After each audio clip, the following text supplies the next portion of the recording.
membangun Banoa, ayo membangun Banoa, ayo membangun Banoa, ayo membangun Banoa. Untuk perempuan-perempuan yang mau berkarir di perkebunan, jangan takut yang jangan takut yang diceritakan oleh orang-orang. Perempuan itu di zaman sekarang itu nggak ada namanya laki-laki di atas perempuan. Dalam pekerjaan kita profesional gitu. Dan pesan saya tetap semangat menjadi perempuan-perempuan Indonesia yang pintar dan lebih maju. Terlahir sebagai perempuan tidak menghalangi seseorang untuk bisa berkarir di industri perkebunan kelapa sawit, ya. Perempuan tentunya bisa berkarya, ya, bisa survive di industri perkebunan kelapa sawit. PT Sawit Sumber Mas Sarana memfasilitasi hal tersebut dengan program PKPP Angkatan 24 yang saat ini diikuti oleh 78 trainee yang diantaranya ada 18 trainee yang perempuan bergabung di perusahaan ini. Kita hari ini akan membahas bagaimana ya perempuan-perempuan hebat ini berkarir di industri perkebunan kelapa sawit yang biasanya hal tersebut kerap dianggap sebagai male domination, ya, industri yang sering dianggap sebagai dominasi dari kaum laki-laki, ya. Kita akan ulik cerita ini bagaimana nih para MT perempuan kita ya di PT Sawit Sumber Mas Sarana Tbk ini, mengapa mereka memilih industri di perkebunan kelapa sawit ini. Tentunya ini cerita menarik ya bagi teman-teman semua ya, apalagi bagi teman-teman fresh graduate yang berniat atau mengimpikan bisa berkarir di industri perkebunan kelapa sawit. Kita akan dengar ceritanya dan ini pastinya akan menarik. Kita akan bahas bersama teman-teman MT yang sudah ada di sini ya. Sini sudah ada 3 perwakilan MT perempuan angkatan 24 ya. Halo teman-teman semua, apa kabarnya? Alhamdulillah. Halo, Sobat CBI. Oke, teman-teman semua ya, hari ini kita akan membahas mengenai women planters ya. Tema yang kita angkat hari ini itu terkait dengan women planters. Apa itu women planters? Women planters ini yaitu kita mau melihat ya, kenapa sih kaum perempuan akhirnya memutuskan berkarir di industri perkebunan kelapa sawit ya. Nah, biasanya kan industri perkebunan kelapa sawit ini kan dinominasi oleh kaum laki-laki ya. Nah, jadi ini cerita yang sangat menarik yang mau kita angkat ya kepada penonton kita hari ini ya. Apa yang memotivasi teman-teman yang hadir di sini akhirnya memutuskan berkarir di industri ini. Tapi sebelum kita masuk ke pertanyaan utama tersebut ya, tentunya kita perkenalan dulu ya dengan teman sobat CBI ya. Yang pertama mungkin perkenalan dulu Mbak Dewi dulu lah ya. Oke. Jadi perkenalkan, nama saya Dewi Sri Rahayu, saya dari Universitas Palangkaraya. Prodi saya agroteknologi. Oke. Kebetulan ikut MT tahun ini yang di angkatan 24. Angkatan 24. Betul. Oke. Kampusnya udah diperkenalkan? Sudah, Universitas ya? Palangkaraya. Oke, selanjutnya Mbak Rika. Halo Sobat CBI, perkenalkan nama saya Rika Utari, umur saya 24 tahun. Saya berasal dari Sumatera Utara, tepatnya di kota Tanjung Balai. Nah, kota Tanjung Balai itu terkenal dengan kota kerang. Tanjung Balai itu terkenal dengan kota kerang ya. Ini dari Sumatera gitu ya. Oke, terakhir silakan perkenalan diri dulu. Halo Sobat CBI, saya Natasha Natania, saya asalnya dari Kalimantan Barat di Kabupaten Kuburaya. Saya dari Universitas Tanjung Pura. Saat ini saya mengikuti MT ke-24 CBI. Oke, ya. Oke nih, teman-teman semua nih ya. Kita kan tadi bercerita ya, kenapa teman-teman perempuan-perempuan yang ada di sini akhirnya memutuskan berkarir di industri perkebunan kelapa sawit gitu ya.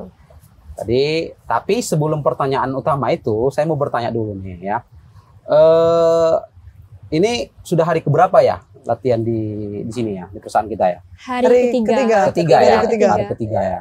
Nah, saya mau ngulik dulu nih, bagaimana nih pengalamannya pertama kali ya sampai di Pangkalan Bun ya, mungkin yang dari Sumatera ya, dari Pontianak gitu ya.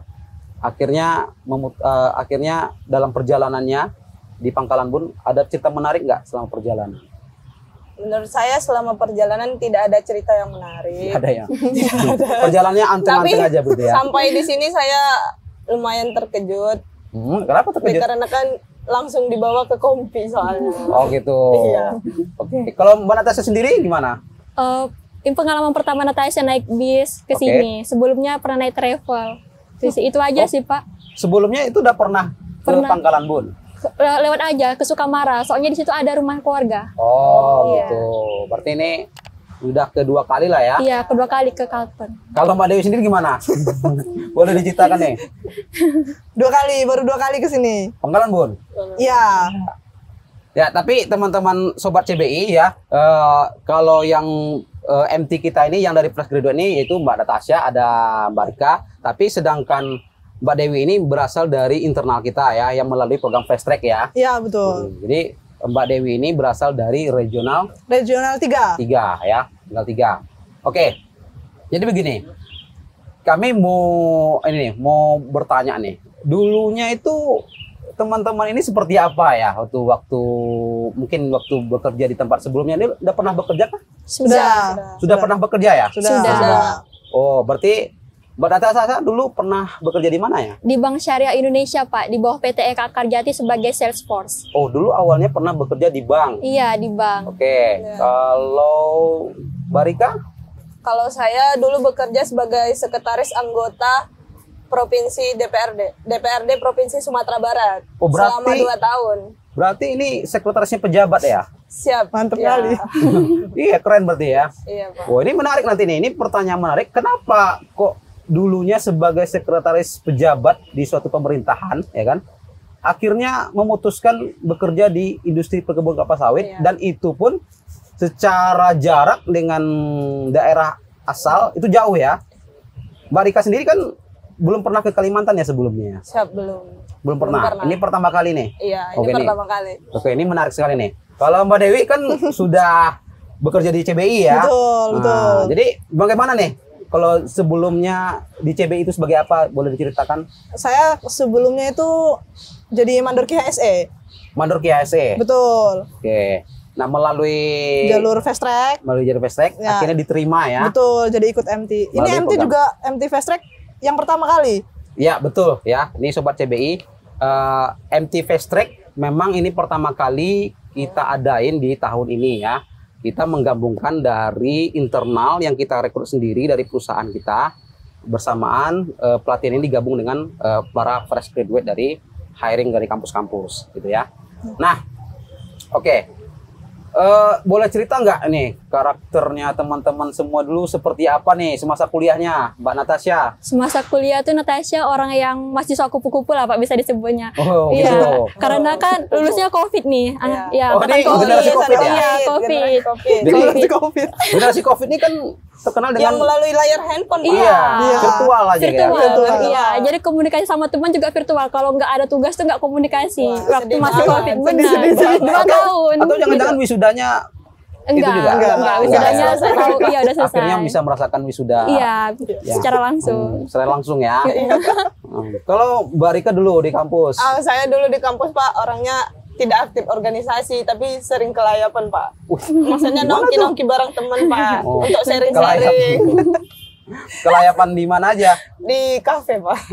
Oh gitu. Sharing-sharing, Atau Pak. ngerjain tugas kampus Ngerjain mungkin. tugas kampus Iya. mungkin. Oh gitu. Anak coffee shop yang Mengenai isu-isu terkini, Pak. Seperti itu dulu. Ini para aktivis nggak sewaktu kuliahnya? Oh, tidak, Pak. Tidak ya? Dilarang orang tua soalnya, Pak. Oh Ikut gitu. aktivis. Sedangkan Mbak Dewi dulu gimana ceritanya di kampus dulu? Kurang lebih aja sama kayak Mbak Rika, humoris, tapi saya organisasi ikut. Oh, organisasi ikut, aktif. Iya. Lumayan aktif. Oke. Suka juga coffee shop. Oh, Cuma yang gitu. murah aja. Yang Level pinggir mahasiswa. jalan. Level Iya, level mahasiswa. mahasiswa. Level mahasiswa Oke. lah, Pak. 25.000 ke atas. Nah, ini kita baru mulai pertanyaan yang utama nih ya. Aduh. Ini kan industri yang penuh dengan ibaratnya didominasi lah ya, didominasi oleh kaum laki-laki nih. Ya, Betul. di dunia planters ini gitu ya. Jadi kenapa teman-teman yang di sini ya akhirnya itu memutuskan untuk berkarir di industri perkebunan ini? Kalau Mbak Rika sendiri bagaimana ceritanya? Dewi. Mbak Dewi dulu. Mbak Dewi. Mbak Ade ya. Mengenang Rika terus karena dari Sumatera Iya. jauh. Kepikirannya Oke. Rika terus ini. Mbak Dewi dulu. Ya, Mbak Dewi dulu. kalau saya tadi mohon maaf, pertanyaan tadi apa, Pak? Ya, tadi kan pertanyaannya tadi bagaimana ceritanya akhirnya Mbak Dewi ini Oh, ya kan, akhirnya memutuskan bekerja di industri perkebunan kelapa sawit. Ya. Ya, karena industri perkebunan kelapa sawit ini kan biasanya kan paling banyak didominasi oleh kaum laki-laki. Betul, betul. Kan? Betul, Nah, itu bagaimana ceritanya Mbak Dewi bisa atau memutuskan berkarir di perusahaan ini? Ini boleh jawab jujur nggak? Boleh dong, silakan Kalau aja. kalau awalnya terpaksa. Terpaksa awalnya ya. Terpaksa ceritanya. Oh, karena jurusan ya, Pak. enggak, awalnya memang terpaksa karena jurusannya kan. Oke. Jurusannya agroteknologi, kebetulan waktu itu Oh, jurusannya agroteknologi ya? Betul, Oke. jurusannya Terus? agroteknologi. Kebetulan waktu itu daftar lah, cari Mendaftar. pekerjaan, cari Oke. pekerjaan, dapatnya di sawit. Wah, mau coba dulu nih. Emang kayaknya kalau di perkebunan tuh jangan nyoba-nyoba. Nyoba dulu gitu Iya, ya. Awalnya karena kan coba-coba. Iya, jadi akhirnya- ketagihan lama. Akhirnya di ketagihan gitu. Betul, betah di perkebunan. Betah Ya. Dan ini Mbak Dewi sendiri, Ya. ini sudah berapa tahun di CBI Group? Kalau di CBI Group nanti bulan Juli 4 tahun. Oh, sudah 4 tahun. Betul. Oke. Lama sekali. Empat tahun Iya, ya. lama. Emang betah di Betah ya, CBI. Pak? Iya. Wah, motivasi saya itu. Nanti Ya, jadi- semangat yang dari Sumatera. Biasanya kalau Jadi- orang Sumatera emang lama. Ada nggak? Ini kan Mbak Dewi kan memang sudah berkecimpung di industri perkebunan kelapa sawit. Betul. Apa yang Mbak Dewi rasakan selama bekerja di industri kelapa sawit ini? Ada nggak kisah suka dukanya seperti apa? Kalau- Supaya teman-teman yang baru-baru Iya, ini iya. yang Bisa belum tahu. pernah Iya, benar. masuk di industri perkebunan kelapa sawit Iya. ini juga punya bayangan gitu. Iya, benar. Kalau sukanya sih banyak. Hmm. Kekeluargaannya lebih kental sih, karena kan kita di kebun, di pelosok, ada yang di pelosok kan, perkebunan Oh. tuh pasti di pelosok. Nah itu kekeluargaannya jadi makin kental. Kekeluargaannya. Iya. Oke. Nah Terus apa dukanya jauh dari kota. Dukanya jauh dari kota. Betul. Oke. Apalagi? Ngopi-ngopi susah. Susah ya. Kopi saset aja. Oke. Selain itu apa? Selain itu cukup sih. Kalau saya. Cukup ya. Kalau oke, saya mau bertanya lagi nih Iya. ya ke Mbak Natasha lah. Iya, Pak. Mbak Natasha, akhirnya memutuskan di industri perkebunan kelapa sawit itu kenapa? Karena kan Natasha jurusannya dari agribisnis ya, Pak. Agribisnis. Iya. Dari Oke. awal SMA tuh emang pengennya ke pertanian, Pak. Karena kalau pertanian tuh kan masa Covid kan, Pak. Jadi waktu itu tuh industri yang nggak jatuh tuh cuma pertanian aja. Oh, Waktu masa jadi- Covid. Jadi pada masa Covid, kamu merasa di industri kelapa sawit ini Iya, yang bertahan. bertahan ya? Dibanding yang lain kan banyak PHK, terus yang Oke. itulah Pak jatuh kan. Jadi Ya. tuh memilih di pertanian. Terus waktu Natasha kuliah tuh pernah ikut seminar juga dari PLN dan di situ baru tahu kalau misalnya dari mereka juga ada menggunakan CPO sebagai pembangkit listrik dan itu cuman sebagian dikit aja karena tergolong Ya. mahal Pak. Terus juga ada ikut seminar dari Himpunan Kelapa Sawit Indonesia waktu Oke. itu di kampus dan di situ mereka jelasin kalau misalnya industri kelapa sawit itu tidak hanya yang kita tahu kan hanya dari pertalite aja Pak. Tapi ternyata dari situ tuh baru tahu kalau dari odol, terus dari sampo, Betul. dari sabun dan segala macamnya itu dari Iya. CPO. Jadi dari situ tuh makin sadar kalau di perkebunan kelapa sawit itu sustainable Pak. Ya, Iya. industri yang sustainable, Iya. berkelanjutan. Iya. Bahwa di kehidupan kita sehari-hari Iya. banyak barang-barang atau makanan mungkin yang apa ya, bahan-bahan yang digunakan Iya. itu masih mengandung unsur CPO-nya Iya. gitu ya. Nah, dari situ ya. Jadi memang benar ya, pada saat krisis Covid ya, memang di industri perkebunan kelapa sawit ini masih bisa bertahan ya. Malah di industri perkebunan kelapa sawit pada saat masa Covid malah untuk merekrut karyawan itu tidak terhalangi, tidak dibatasi gitu Iya, ya. benar. Betul, Malah betul. Iya, masih betul. banyak untuk merekrut karyawan-karyawan ya Iya, untuk betul. tenaga kerjanya. Iya. Nah, termasuk industri yang survive di perkebunan di masa Covid gitu ya. Iya. Oke. Ada lagi nggak motivasi yang lain? Iya, selain dari itu tadi. Kenapa Terus- memutuskan akhirnya berkiprah di industri ini? Terus dari waktu Natasha SMP gitu orang tua tuh ada beli sawit plasma Pak. Oh, Iya, terus jadi pada Natasha ini punya kebun sawit ya? bukan Natasha orang tua. Oh, orang tua. orang tua. Oke. Wow. Berarti- Udah, berarti- enggak. berarti luas ya? Enggak luas, Enggak luas. dikit aja Pak. Kan Oke. plasma enggak banyak. Terus Wes. dari Terus? keluarga belah ibu, belah mama itu rata-rata tuh emang pada terjun di perkebunan sawit, Pak. Pada bangun lahan buat kebun sawit gitu. Ada yang plasma juga, ada yang pribadi. Dan Oke. itu kan Natasha waktu SMP, SMA kan masih tabu kan Pak sama kelapa sawit. Jadi tuh mikirnya bakalan sustain gak ya? Soalnya situ kan taunya hanya dari pertalite aja. Ya. Nah, jadi tuh waktu pas masih itu nggak kepikiran bahwa ke perkebunan, paling kan kepikirannya aja tuh ya ke perusahaan lain di bidang pertanian kayak pupuk segala macamnya. Pokoknya BUMN lah, Pak. Ya, ya. Terus pas itulah ikut seminar tadi tuh baru tahu kalau sawit itu ternyata sustain gitu. Sustain. Ya, jadi motivasi utamanya itu ini industri masa depan yang sangat sustain gitu ya. Iya. Nah, itu ya itu memang benar ya. Memang dari beberapa penelitian dari beberapa ahli memang industri perkebunan kelapa sawit ini termasuk industri yang sustain ya. Karena dia sekali tumbuh ini mampu bertahan selama 25 tahun, ya kan? 25 tahun sampai 30 tahun dan bisa juga nanti di-replanting lagi dan bisa ditanami lagi. Kan begitu ya industri ini ya. Iya. Oke. Kita mau ke Mbak Rika nih. Mbak Rika, ini kan dari Tanjung Balai ya. Iya, Pak. Dari Tanjung Balai. Di situ kan banyak juga ya perkebunan kelapa sawit ya. Oh, untuk Di Tanjung Balai khusus sendiri? Tanjung Balai sendiri tidak ada, Pak. Oh, enggak ada ya? Tidak Karena ada, kan Pak. di Sumatera Utara kan juga terkenal dengan perkebunan. Iya, benar. Tapi perkebunan untuk sawit. khusus kota Tanjung Balai tidak ada Tidak ya? penanaman. Oke. Nah, kalau Mbak Rika sendiri gimana? Motivasinya akhirnya memutuskan berkarir di industri perkebunan kelapa sawit. Sebelum saya masuk ke motivasi, izinkan saya untuk mengulik kisah saya sebagai ini, Pak, sekretaris dulu, Pak. Oke, nah ini menarik nih ya. Iya. Nah, tadi kan bercerita Pejabat ya. ini Pak, Iya, pejabat. Tadi kan bercerita Iya. dulu sebagai sekretaris Pribadi anggota DPRD. anggota DPR. Iya. Itu kan sudah Iya. kita anggap sejahtera lah itu kan. Ini kan pejabat Iya. ya Iya, sebagai benar, sekretarisnya. Akhirnya bagaimana? Oh, benar. Pertama kan setelah saya lulus kuliah, saya menemani adik saya yang kebetulan kuliah di salah satu universitas di negeri Padang, Pak. Oke. Di Padang. Nah, setelah itu saya info-info loker, ternyata ada teman saya yang coba aja ini ada sekretaris ini yang membutuhkan gitu, Pak. Coba-coba awalnya. Iya, Oke. sama seperti Mbak Dewi. Saya Oh. coba-coba, ya saya coba dan keterusan, Pak, setelah 2 tahun. Tapi tidak ada jenjang karir, Pak, di dalamnya, Pak. Tapi kan gajinya oke. Iya. Gajinya oke, Pak, tapi saya suka anaknya menantang, Pak. Wih. Makanya saya ke Jauh dari Sumatera Sumatera. Barat, Pak. Jadi- Dari Sumatera Utara ke Sumatera Barat. Jadi sekretaris itu berapa tahun? 2 tahun, Pak. 2 tahun ya. Iya, Pak. Akhirnya langsung memutuskan Iya, setelah udah habis kontrak, Pak, saya balik ke Tanjung Balai dan saya nongkrong bareng teman saya, Pak, cerita-cerita. Dan ada salah satu teman saya yang udah kerja di kelapa perkebunan. Oke. Dia berkata seperti ini, wah, di perkebunan kelapa sawit itu sangat sulit katanya. Perempuan pasti tidak akan tahan katanya. Nah, itu yang mendorong motivasi saya, Pak, untuk untuk Oke. perempuan itu pasti bisa Iya. sekarang. Perempuan itu udah bisa jadi pemimpin sekarang. Jadi Betul. Mbak Rika ini pengen membuktikan nih Iya, bahwa saya ingin membuktikan. perempuan itu juga bisa berhasil dan survive di industri ini. Gitu. Iya, benar, Pak. Oke. Iya. Mbak Rika ini sendiri program apa?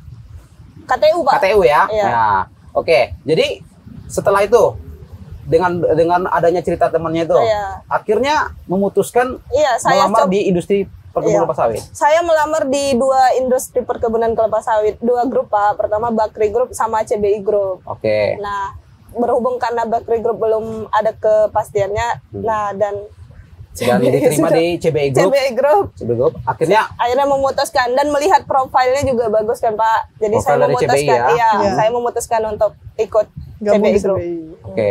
Nah, ini kan menarik lagi nih. Pak Rika sendiri kan perempuan. Iya, Satu, ya kan?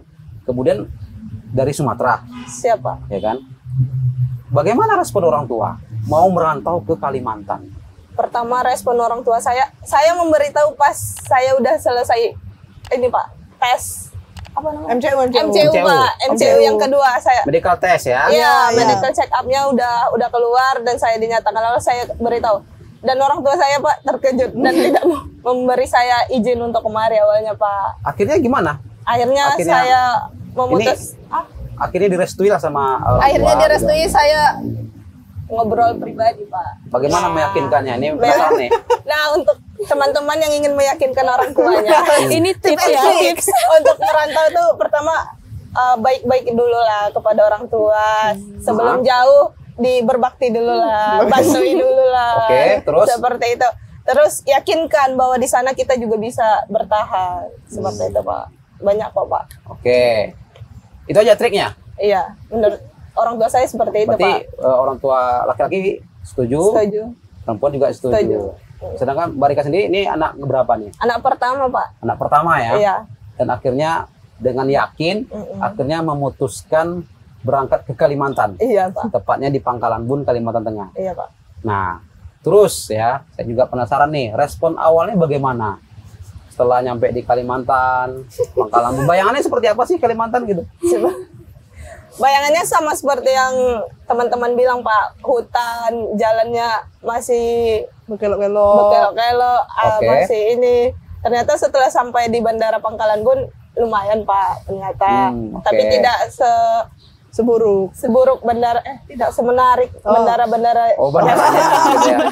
Ya, ini kan apa ya? Kota Waringin Barat di Pangkalan Bun sendiri Iya. kan berada di kabupaten ya, Betul. kabupaten Iya, Pak. Kota Waringin Barat. Ya. Sedangkan itu ibu kota provinsi sendiri itu kan di Palangkaraya. Palangkaraya. Iya, Iya, Palangkaraya. Jadi ini memang bandara di Iya. masih sekelas kabupaten. Iya. Ya. Nah, kemudian nyampe di sini, ya kan? Perasaannya bagaimana? Saya menikmati aja sih Menikmati Pak orangnya aja. Pak. Iya. Menikmati aja ya. Iya, Pak. Akhirnya nyampe di tempat Akhirnya pelatihan, nyampe, iya. tempat pelatihan. Iya, Pak. Dan ini sudah mengikuti pelatihan ini Iya. beberapa hari ini ya, Selama 3 hari Pak. 3 hari ya. 3 hari. Akhirnya menikmati ya, Iya, sangat menikmati Pak. sangat menikmati. Iya. Oke, nah lanjut nih. Saya mau ke Mbak Natasha nih. Iya, ya. Pak. Akhirnya memutuskan berkarir di industri Iya. perkebunan kelapa sawit, kan? Akhirnya memutuskan sebagai peserta MT. Iya, Dan Pak. memulai pelatihan gitu kan. Memulai pelatihan MT ini. Ini sudah 3 hari. Nah, bagaimana rasanya setelah mengikuti pelatihan ini 3 hari ini kan kita masih ini ya, masih Penyesuaian. berlatih Nah. di program Bintang Bisnis ya. Iya. Di Bintang Bisnis ya, pembinaan mental dan fisik dan disiplin ya. Iya. Nah, bagaimana setelah 3 hari merasakan pembinaan mental, fisik dan disiplin, Mbak Natasha apa yang Mbak rasakan? Kaget Pak, karena kan di rumah biasanya tuh santai-santai aja Pak.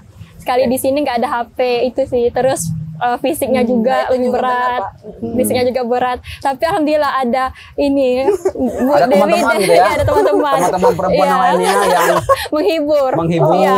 ya, menyemangati Iya, benar. gitu ya. Ya, berarti ada support sistemnya lah ya. Iya Pak, ada. Oke. Berarti pasti merasa lelah pada Iya. pelatihan gitu Iya ya. benar. Iya, benar Pak. Energi terkuras Iya gitu ya. benar. Nah, Tapi lelahnya sama-sama mereka, jadi oke ya, ya. udah. Tapi lelah itu hilang nggak sama teman-teman yang ada di sekitarnya? Hilang Pak. Support Karena system mereka ya, lucu, jadi tuh langsung hilang pas pulang Oh, gitu. gitu. Jadi aku nggak lucu. Jadi aku Kakak juga humoris. Untung ada yang lucu gitu Iya, ya. mereka udah lucu Pak. Kalau Sering lawak. Mbak Dewi sendiri nih. Nah, ini Mbak Dewi ini ketawa-ketawa dari tadi nih ya. Iya.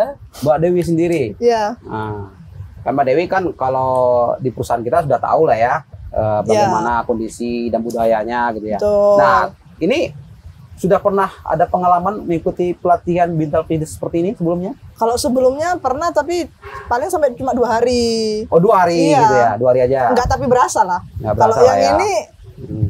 berasa. Nah, bagaimana perasaannya? Rasanya kurang lebih sama lah kayak Natasha. Karena kan pertama kali juga kan. Untuk Oke. yang waktu lama jadi kaget. Selebihnya sih jadi disiplin. Disiplin dan Hmm. jadi kompak sih. Kompak. Kami Iya, ber-18. Jadi Ya, kompak. yang perempuan kan ada Iya. 18 ya. 18 orang. Nah, dengan adanya Bintang Bisnis ini membuat kalian menjadi kompak. Iya, gitu ya. tapi belum sekompak itu, baru 3 Betul. hari kan. Tapi Karena udah ini kan mulai. Karena ini kan juga baru jumpa ya. Iya, Iya, betul. Karena sebelumnya kan belum pernah berjumpa. Betul, Iya, betul. Ini kan baru bertemu 3 hari. Iya. Iya, Tapi benar, dengan adanya pelatihan ini sudah cukup membuat kekompakan ini meningkat. Betul. lah. Iya. Terus apalagi yang dirasakan selama Yang dirasakan bisnis? selebihnya senang semua sih, Pak. Senang. Iya, karena kebetulan ini kami kan satu mes, satu rumah lah. Kami kan dibagi 2 karena 18. Dua kamarnya gitu iya, ya? betul. Jadi 9-9. Nah, kebetulan emang berdua ini teman saya. Jadi emang saling support sih, apalagi yang dari Sumatera kan, Oke. sama dari Pontianak. Jauh kan dari keluarga. Jadi, Iya, benar. kalau nggak ada HP, udah mulai agak HP-nya sudah ditahan iya, gitu ya. udah mulai agak ngomong sendiri. Udah ngomong sendiri. Kadang di kamar mandi kan juga ngomong sendiri. Nyanyi sendiri gitu Iya, ya. karena udah biasa megang HP kan. Karena di setiap waktu ya, Iya. kapanpun itu dituntut untuk semangat terus kan, Iya, sama benar. pelatihnya kan, Iya. dan suaranya juga harus keras Harus kan, keras, harus keras. Sampai nggak habis boleh suara, Pak. ele-elean gitu ya, Iya. nggak boleh lembek gitu Iya, ya. betul. Kalau Barika, Wah, gimana rasanya sedang mengikuti 3 hari pelatihan nih? wah, mental saya sangat diuji di sini. Hmm. Pertama, saya sering dipanggil pelatih, Pak. Dipanggil kenapa? Dipanggil kadang sebutan saya migacoan, Pak. Migacuan? Iya. Saya mau kenapa nih disebut migacuan? Saya disebut migacoan pertama ada pelatih yang menawarkan di sana ada migacoan, mau nggak? Ya saya jawab mau, Pak. Oh gitu. Terus Akhirnya iya benar. di label ini migacuan Iya. gitu ya. Terus dijanjiin, Pak, nanti malam saya piket, nanti saya beliin. Oke, siap, Pak. Saya bilang kan, Pak. Siap pelatih Terus, gitu ya? Iya, siap pelatih. Terus tiba-tiba yang lain juga ikut, Pak, manggil gacon, migacoan. Jadi Oh ya, teman-teman seperti lainnya itu. maksudnya? Iya. Atau Pelatih-pelatih yang Oh, lain, pelatih-pelatih Pak. lainnya. Iya, jadi mental saya sangat Tapi pertanyaannya, migacuannya udah dapat belum? siap belum, Pak? Oh belum dikasih ya? Iya, Ya masa belum dalam dikasih. pelatihan disediakan migacuan Iya, gitu ya? benar, Pak, benar-benar. Nah itu ya. Nanti tapi artinya dalam 3 hari pertama ini masih happy ya? Happy, Happy. Masih, masih semangat ya? Siap, Masih. Semangat. Masih. Oke. Nah gini, tentu kan perusahaan apalagi di kami di training center ya kan. Ini kan pasti punya maksud nih. Kenapa kami itu mengadain Binta Office Days? Iya. Betul. Kira-kira apa poin yang teman-teman rasakan ya? Apa poin positif yang bisa diambil dari program Binta Office ini, ya, pelatihan Binta Office ini? Nah, mungkin Barika dulu lah ya. Barika nih apa poin yang bisa Barika ambil dari sisi positifnya dari pelatihan ini?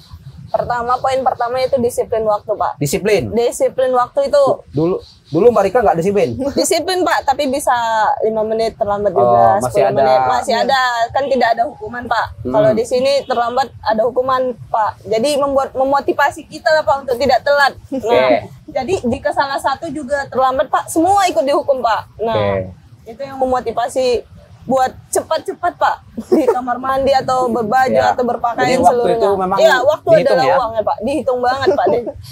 Kalau Natasha, Itu Pak, sama juga disiplin. disiplin apa lagi? Iya. Terus lebih fokus Pak, karena kan kita nggak Lebih pegang HP. fokus. Oke. Iya, Nggak digangguin HP. Iya, nggak pegang HP, nggak digangguin HP. Oke. Kalau Mbak Dewi, Nambahin, Pak. Kalau saya biar 3 lah, Pak. Satu-satu kan. Ya. Kompakan, Pak. kekompakan. Iya. Dalam Jadi pekerjaan dengan- kita harus kompak. Berarti dengan adanya pelatihan ini, teman-teman ini merasa lebih kompak. Iya. Dan Iya. itu mungkin dapat membantu perusahaan dalam kinerjanya nanti. gitu ya. Betul. Iya, betul, Ya, Pak. karena kalau rekan-rekan kerjanya ini kompak, otomatis kan ini pekerjaannya mungkin lebih cepat selesai gitu Iya, ya. betul. Oke, nah saya pertanyaan terakhir nih buat teman-teman semua nih.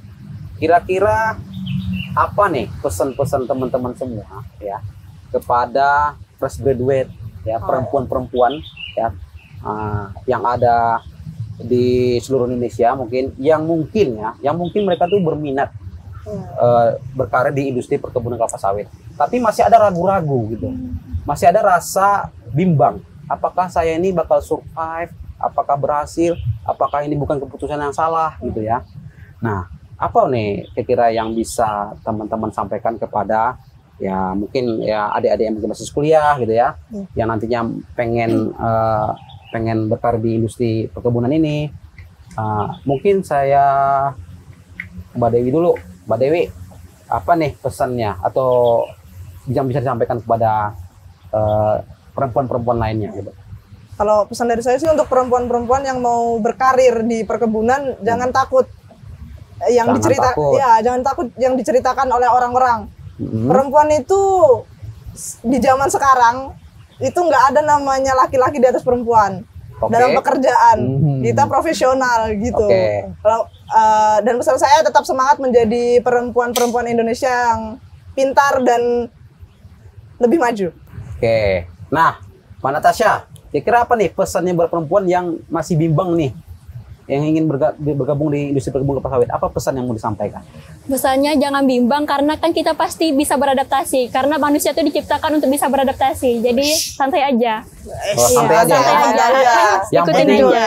manusia itu bisa beradaptasi. Iya, pasti gitu ya. bisa beradaptasi. Nah, Enjoy, jadi enjoy. perempuan-perempuan ya yang mau berkarir di industri perkebunan kelapa sawit ya, nah, ini bisa kuncinya tadi dari Mbak Natasha itu bisa beradaptasi saja. Kalau bisa beradaptasi pasti bisa berhasil gitu ya. Iya, Pak. Oke, terakhir nih, Mbak Rika. Menurut saya tuh pertama cari lowongan pekerjaan di kebun tuh sebanyak-banyaknya, Pak. Oke. Selagi fresh graduate apapun itu silahkan. Oke. Tapi Nah. background perusahaannya juga harus diketahui Iya, ya. benar. Iya, Harus didalami diketahui, gitu ya. Iya.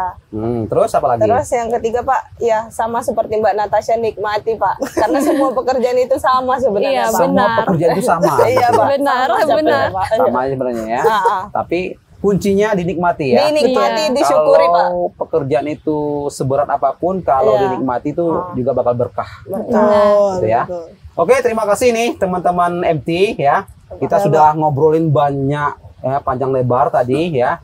Bagaimana tadi cerita teman-teman ini akhirnya memutuskan berkarir di industri perkebunan kelapa sawit ya. Cerita ini menurut saya ini sangat menarik ya bagi teman-teman fresh graduate mungkin atau yang masih kuliah, yang perempuan-perempuan lainnya ya, yang kemungkinan berpikir ya mereka ingin berkarir di industri perkebunan kelapa sawit ya. Mudah-mudahan cerita ini bisa menginspirasi ya, Ya. dan bisa memberikan insight kepada teman-teman yang menonton. Ya. Oke, sobat CBI, kita sudah ngobrolin ini bersama teman-teman MT ya. Saya ucapkan selamat bergabung nih kepada teman-teman MT, selamat bergabung di perusahaan kita dalam program manajemen trainee PKPP angkatan 24. ya. Mudah-mudahan bisa berhasil di tahapan selanjutnya. Amin. Amin. Sobat CBI, begitu cerita kami, obrolan kami, bagaimana perempuan-perempuan bisa berhasil, bisa survive, bisa berkarya di industri perkebunan kelapa sawit. Ya, mudah-mudahan teman-teman bisa mengambil pelajaran atau inspirasi dari cerita teman-teman yang ada di sini dan bisa menjadikan rujukan untuk kita semua. Itu saja. Selamat bergabung di PT Sawit Sumber Masana Tbk Citra Borneo Indah Group. Karya nyata untuk negeri. Kita sama-sama ya. Iya. Ya. Selamat bergabung di PT Sawit Sumber Masana Tbk Citra Borneo Indah Group. Karya nyata untuk negeri. Halo Sobat CBI. Halo. Dadah.